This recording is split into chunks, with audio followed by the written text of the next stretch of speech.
Hey, y'all out there, man. I'm Kel. And I'm Jake. And you are kicking it with Kel and Jake. Say, man, what's going on, brother? Oh, man, chilling.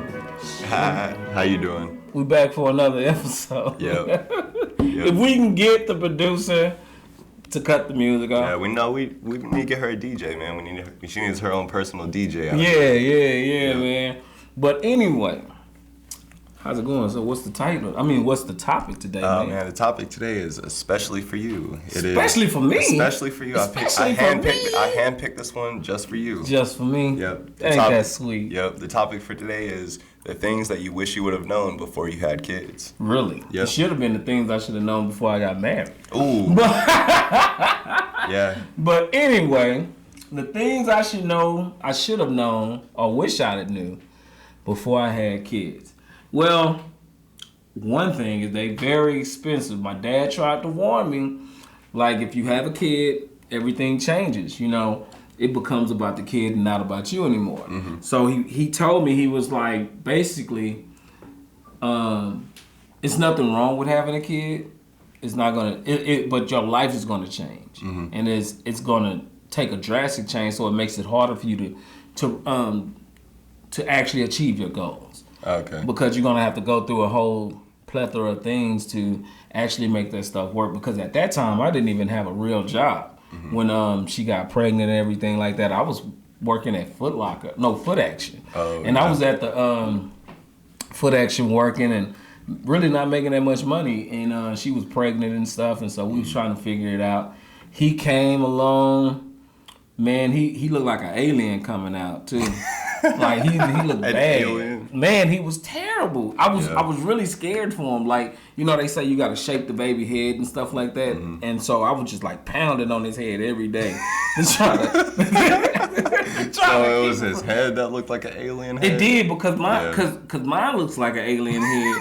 But you don't really see it a lot because I wear a lot of hats. Yeah. So I try not to show my head off, because if I went bald, it's a terrible thing, brother. Yeah. So the other thing is that they always are hungry, never satisfied. Now my son is like 245, 250 or something like that. The dude is big, 6'3", something like that, and all he does is eat. Now my youngest son, he didn't eat like that at first. Now, every time I look, Daddy, I'm hungry. Or he'll go to his Granny, I'm hungry. Mm-hmm. And I'm like, dude, you just ate. Like, what are you doing? Like, every time, man. Yeah. And, but I will say, they bring a lot of joy to your life. Mm-hmm. They bring a lot of joy to your life. And I have some really good kids. They're not, perfect or anything by any means, but they're my kids. I love them to death.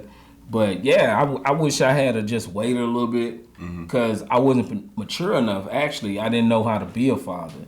And you have to really kind of learn those things over time, just understanding like how to be a parent, how to raise your kid the right way, that you're trying to raise them the right way, because they're going to make their own decisions based off of what they want out of life. Mm-hmm. So that's one of the things that I wish I'd have knew, as far as like how to be a better dad, how to be able to talk to my kids, because my family is not really the most affectionate people, so we don't really do a lot of hugging and I love you and stuff like that. We don't do that type of stuff. Now we do a little bit more of it because my mother is up in age at this point. Mm-hmm. So I make a big deal about telling my kids that I love them and things like that. But I wish I had waited, because I don't feel like I was really ready to have kids at that time. Yeah. But it happened, and we made it through now.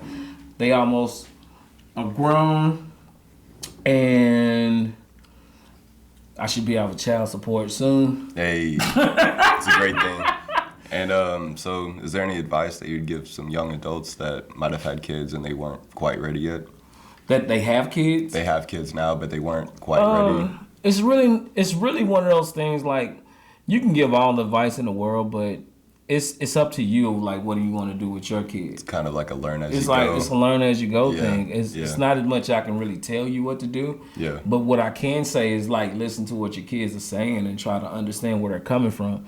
Because the same things that you had issues with growing up, they're having those same issues. Yeah. And sometimes you can be putting things on your kid that you felt like you wasn't getting, but they just want to be loved. They're not really worried about money. All the buying the shoes, half of them, like when they come out the womb, you're buying Jordans and stuff like that. They can't even say the word Jordan. Yeah, they don't even know what it is. Yeah, that's not really that important. I feel like as a father, you know, and I never had any problem like seeing my kids.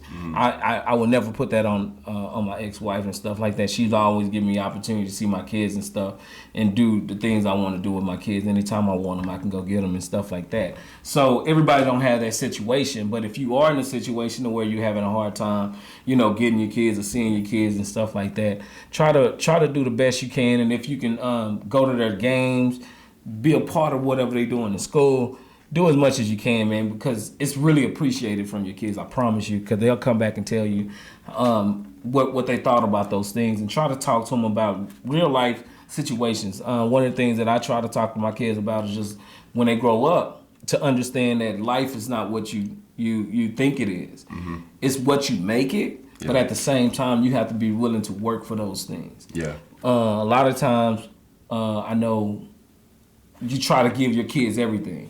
You want to give them everything. Don't do that, because you're going to spoil them to the point where they're not going to be any good. Yeah. And you want them to be responsible and stuff like that. I know I want mine to be responsible. Yeah. No, it sounds like y'all communicate a lot. So like it sounds like the communication and just kind of talking to them and spending time with them is more important. Well, one of the things that I didn't have open dialogue with my parents when I was growing up. It was like a dictatorship, but that's what they came from. So basically that's all they understood is the dictatorship. Yeah. And I try to keep an open line between us and keep it open to where they'll be comfortable letting me know what kind of problems they having. Like if someone touched them and stuff like that, they know I'm gonna kill them, but I make it to where they don't feel like they can't tell me anything. They can tell me whatever they want to tell me, even if it's about me. Yeah. You know, so I just try to do that. Okay.